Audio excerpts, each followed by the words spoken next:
All right, let's try to do a review of A&P and some electrophysiology. How's that sound? For some people, this is going to be information you already know. Hopefully for everybody, it's just a decent review. Let's start with our cell. This is our cardiac cell here. This is the cell membrane.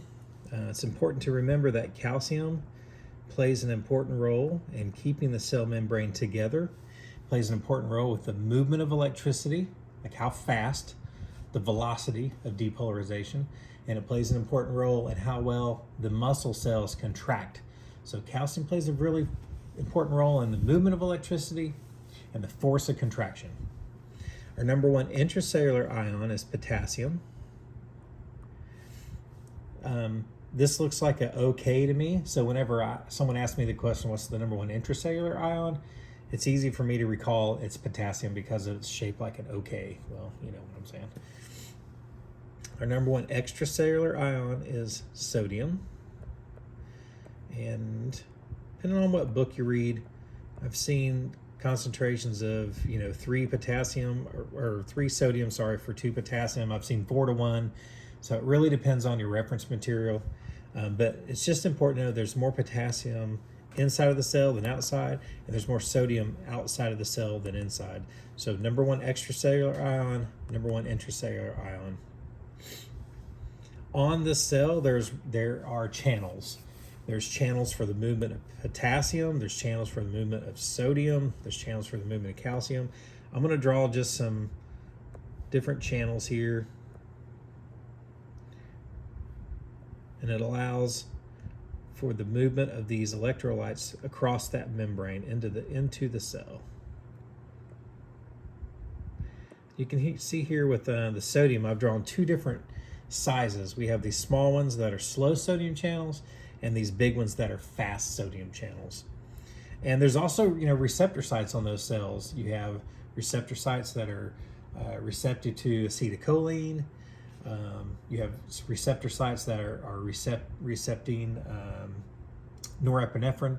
So these cells have a lot of different things going on the surface. I'm just drawing it super simple because that's how my brain works. While this cell is at rest, it's called resting membrane potential. There's nothing going on electrically. It is more negative inside of the cell compared to outside of the cell. That's the gradient, the electrical gradient. Most people are probably riding around minus 70 millivolts for their resting membrane potential. If you were to look at it on a scale, this is time. We'll say this is 0, and this is minus 100. We'll say this is plus 100. We're probably down here at this area right here. So nothing's going on in the cell. We're at around minus 70, could be minus 90 for some people. Some people I know are a lot more negative than others. And what happens is, it's interesting that when you reach your resting membrane potential, it actually cues that cell to open up some channels. They're called funny channels, oddly enough, and they're slow sodium channels. So when we're at resting membrane potential, the cell knows I need to open up some slow sodium channels. And because of diffusion, all the sodium, it wants to go from high concentration to low. Same thing with potassium. It wants to go from high concentration to low. So they want to cross that membrane. They just need a channel to open up. So the first thing that happens is we open up these slow sodium channels, and you can see sodium will start to leak into that cell. And we'll say this one starts to leak into. Now that those 2 are in the cell, and this is happening, a lot faster than I could possibly ever draw it. I'm just going to draw 2 ends in here so you can see what I'm talking about. There are now 3 positive ions inside of that cell and 4 outside of the cell because calcium is a double. That means that cell's becoming more positive. And over here on our electrical gradient, it's called action potential, you'll see it start to creep up. It starts to get more positive. And somewhere in here is a threshold. I guess I could use the grid lines to stay straight, but I didn't, and that's okay. So there's a threshold. When we hit this threshold, and it's a little bit different for everybody. When we hit that threshold, that's when it tells the cell to open up the fast sodium channels, these right here. So as soon as it gets enough of that sodium to leak in there, it opens voltage gated channels. We have voltage gated calcium channels and sodium channels. And that's exactly what happens. The floodgates open up, the sodium rushes into the cell. And the potassium, so imagine now we have, let me delete these. Those ends are also now inside of the cell. And we have 1, 2, 3, 4, 5. There's 5 positive ions inside of the cell and only 2 outside of the cell. And oh, by the way, it'd be a little bit more because some calcium squirts into here also. When this happens, the potassium leaves the cell.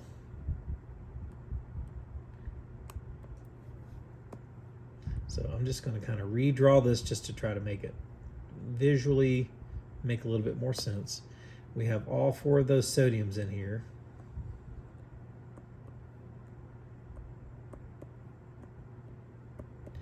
And, oops, that's an N. And also, we have some of that calcium in here also. So look, it's 1, 2, 3, 4, 5, 6. There's 6 positive ions inside of that cell. Over here on our action potential, when it opened those channels, it just went bam, as positive as I could get. It squirts in some calcium too. That helps with that movement of electricity and the force of contraction. The cell is as positive as it can get. The cell has now depolarized. It was polarized in the resting membrane potential, but now we have depolarized. Depolar.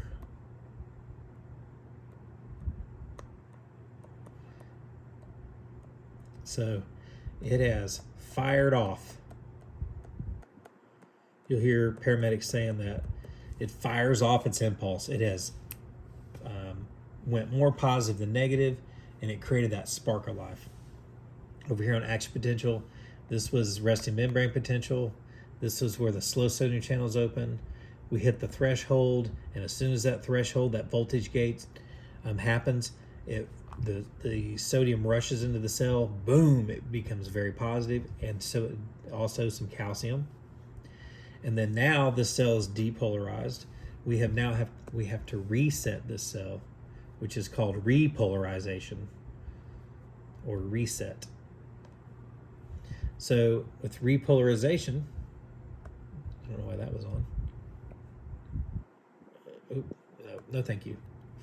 So with repolarization, we are going to need something to reverse these ions, because even though this is that one cell that fired off, there's trillions of cells in the body, and there's still going to be more sodium outside of the cell than inside of the cell.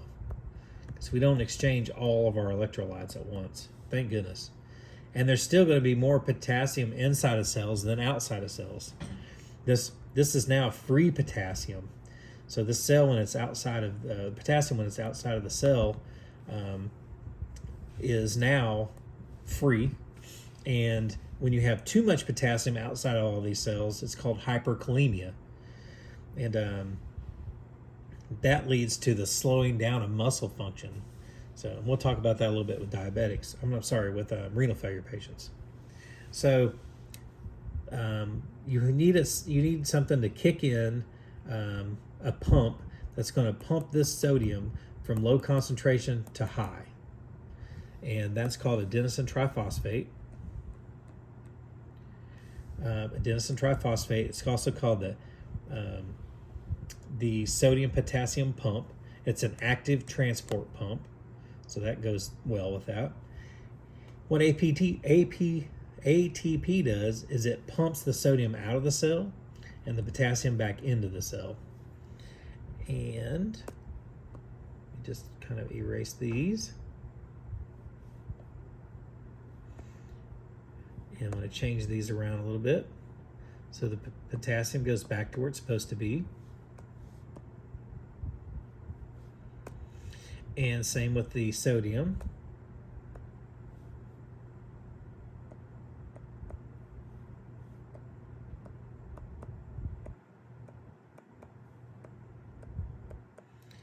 Let me just simplify some of this.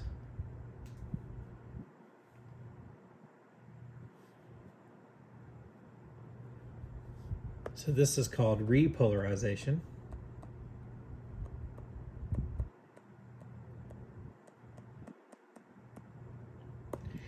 And the cell is becoming more negative inside of the cell than outside. So when we look at our action potential, it starts to go more negative until it reaches its resting membrane potential again. So just to look at this, you have slow sodium, this is resting membrane potential. Slow sodium channels open up, fast sodium channels with some calcium. That's going to peak out, it's going to get as much in that cell and become as positive as it can. And then ATP kicks in, and this is repolarization phase of the cell.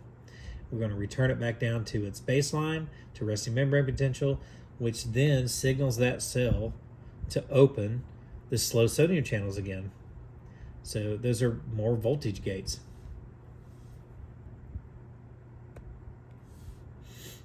So I want you to think about things like this. The reason I told you all this was to tell you this. Medications that you're going to learn, like lidocaine. Lidocaine is an antidysrhythmic medication. It's administered during, ventricular fibrillation or VTAC, cardiac arrest, for patients that are, refractory to shocking. So we're going to shock that patient. And if they don't respond to it, we're going to give epi, of course. And then we're going to give an antidysrhythmic. And lidocaine is one of the ones that is currently on your formulary. Lidocaine is a sodium channel blocker. So,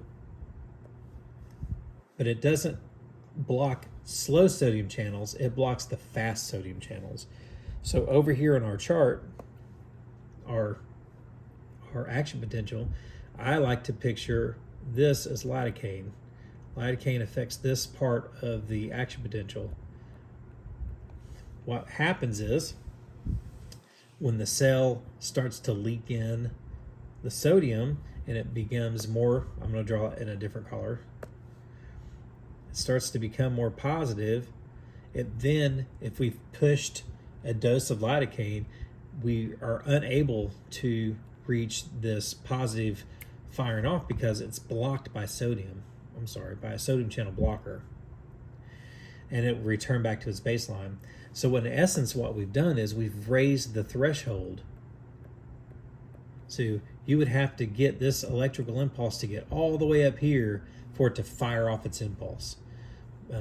So when you hear terms like lidocaine raises the threshold for VFib, that's what we're referring to, is the threshold's the ability to become positive enough to open these fast sodium channels.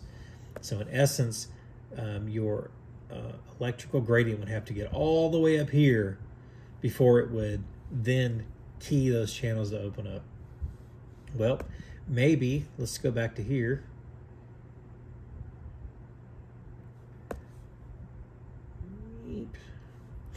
Maybe we gave our first dose of 1 to 1.5 milligrams per kilogram.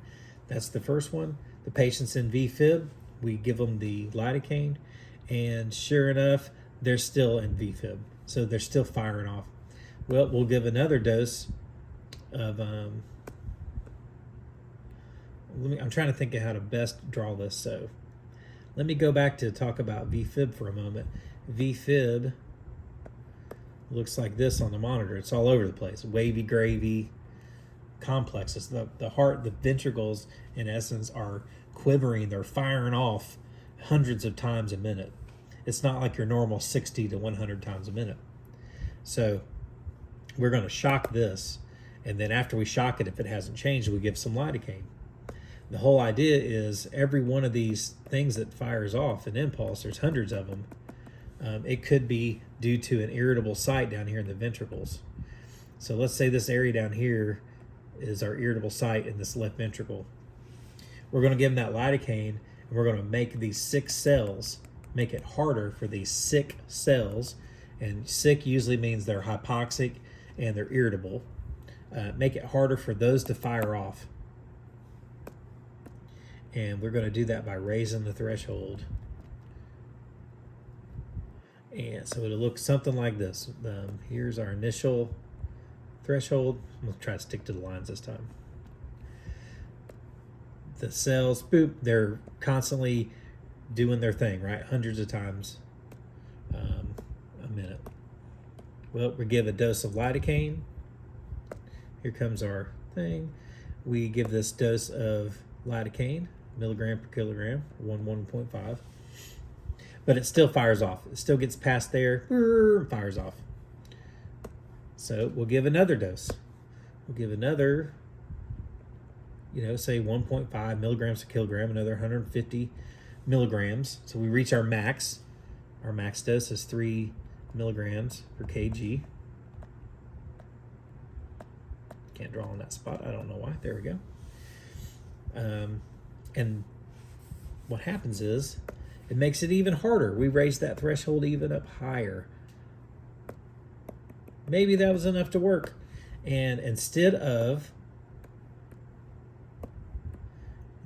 these irritable cells down here in the ventricles firing off, now they have in essence become numb. So lidocaine kind of numbs those cells, makes it harder for them to fire off an impulse by raising the threshold. And since these are now numb, they're not able to fire off.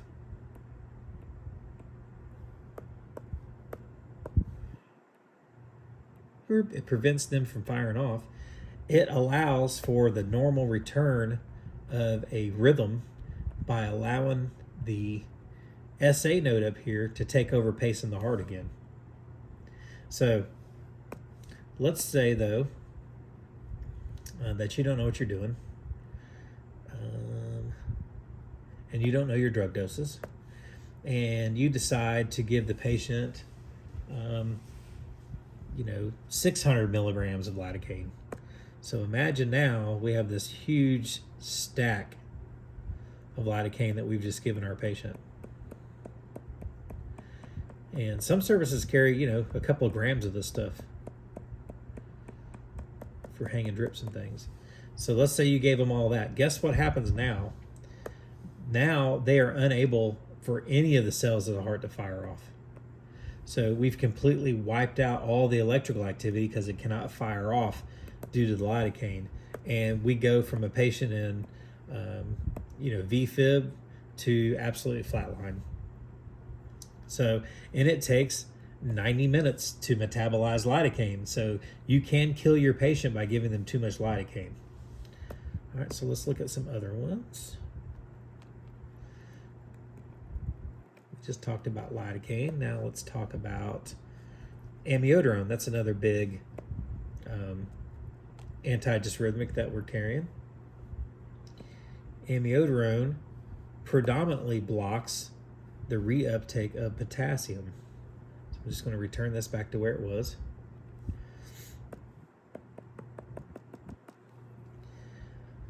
So this was our lidocaine blocker over here, sodium blocker, Well, amiodarone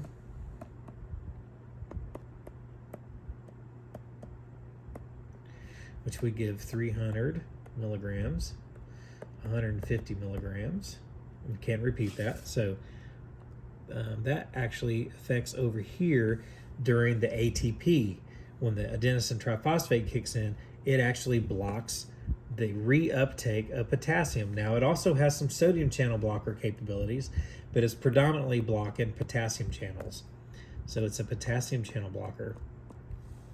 This means when someone's in VFib and we have all that crazy activity going on, it allows the cell to fire off. Now, it does have a little bit of lidocaine in here, or at least a sodium channel blocker, not lidocaine in the drug.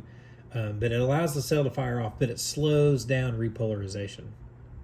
So it would slow down, when we think about these 6 cells down in the ventricles again. When they're repolarizing, it slows down the process. And the idea is, hopefully, it slows it down enough to where the SA node can take over pacing the heart again. And it's then sending the signal down fast enough to where these cells don't have to fire off. So that's your amiodarone. Let's see. And then let's talk about calcium channel blockers. So, can you think of a calcium channel blocker? How about diltiazem? So calcium kind of comes in this zone up here. It gets squirted in during this plateau here. And calcium plays an important role with the movement of electricity across the membrane and the force of contraction. So if you start blocking this, that means that it doesn't fire off as hard as it did before. And it would then kind of reduce the rate of depolarization and the force of contraction. So if you're trying to change cardiac output, that equals stroke volume times the heart rate. So calcium channel blockers work on both sides of this equation here. They reduce the cardiac output. Oops, let me change this thing here. They reduce cardiac output by reducing stroke volume because they don't let the heart pump as hard, and they also slow down the movement of electricity across the membrane, which reduces heart rate. So calcium channel blockers have a really big role in reducing cardiac output by affecting stroke volume and heart rate. All right, I'm going to pause this here just to see if this video is even worth watching.